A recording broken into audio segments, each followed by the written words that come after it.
Oscar Bevis for the Stomping Ground, powered by Wow Hydrate and available on the DAZN. Shane, I can imagine you were a very happy man after tonight.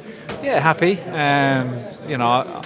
It's not nice to see somebody take that much punishment, that Lipinets. I mean, at the end of the day, we've got empathy. You know, we don't want to see guys beat up like that. But his corner should have threw the towel in my opinion. After the 8th, I sort of said, don't be brave now, because he didn't have a winning chance. Do you know what I mean? Like, at that stage, the fight was beat out of him, and credit to him, he's phenomenally tough. But those are the guys that blow bubbles when they're 40, 50 years of age, and we don't want to see it. I was going to say if you could pinpoint one thing about Adam's performance tonight that stood out, but I think there was more than one thing. The hooks off the back foot, the uppercuts, the volume punches. Just kind of dissect me what we saw from Adam that puts him on that level. You just said it. A guy that, that guy spent his whole career and wants to spend his whole career to get close to you, because when he's there, that's where he's at his best, Lipinets. Adam took that away from him for the first 3 or 4 rounds, dropped him in the 3rd, but still was moving afterwards, that 4th. Then after about, I think it was like the 4th or 5th, he started standing with him. And Lipinets was like, okay, now is my time to go. But he couldn't land, he couldn't get any momentum going. He tried throwing to the body, and he was just getting a barrage of punches. So yeah, the volume was good. The power, the shot selection on the inside. Disappointed with those low blows, but Lipinets was also throwing some low blows. But obviously Adams was very, very, very low at once or twice. But he was trying to whip him in too hard. Like power is not needed on the inside of the body. I could win you could win anyone if you just hit them right. Not sure about that. Yeah, you could. If they were walking past and you just hit them a little cheeky free shot, and that's something that experience is needed now. He needs to get a little bit cuter when he's thrown to the body, but brilliant performance. I'm very happy and impressed. How do you kind of, alter or change your plan when you get points deducted for body shots? Because obviously we saw the body shots getting whipped in. Stop when the performance is going so perfectly, you don't even want to run that little risk. No, of course. So get the referee involved. So are you just going headhunt, or are you saying? No, I just said to him, like, look, you're not throwing lows to the body when you're jabbing to the body or the right hand to the body. It's only when you throw the left hook, because he's leaning back and you're really trying to peel it around the side, and that's when he's sort of changing his height. So I just said, just take that away. Just stop throwing that. Just lift your left hook up to the head. Everything else you can work downstairs, but the left hook to the body, just take it out of play. And he's good enough and clever enough to be able to do that.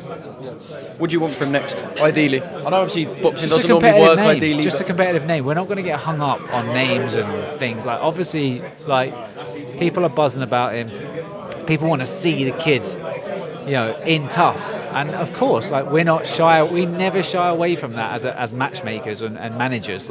We always push people towards, look at Josh Taylor boxing O'Hara Davies, boxing Postal, going into the Super Series. Do you know what I mean? We're always looking at trying to progress their career in the right way. And I think that was a very well-matched opponent. It was one that I was looking for. I wanted that fight in the O'Hara Davies fight. That got pulled out, so he had to fight somebody slightly more awkward, a big puncher in O'Hara Davies. Then he's going to box the guy that's a pressure fighter that can bang a little bit. He's always going to want to try and get close to you, and he's looking better. That's all that matters. He's looking better. He's creating a buzz. It was exciting. That's what I want from Adam. He's 22. It's exciting. The names are great. I still think domestically you got Josh Taylor, Jack Cattrall, and Dalton Smith.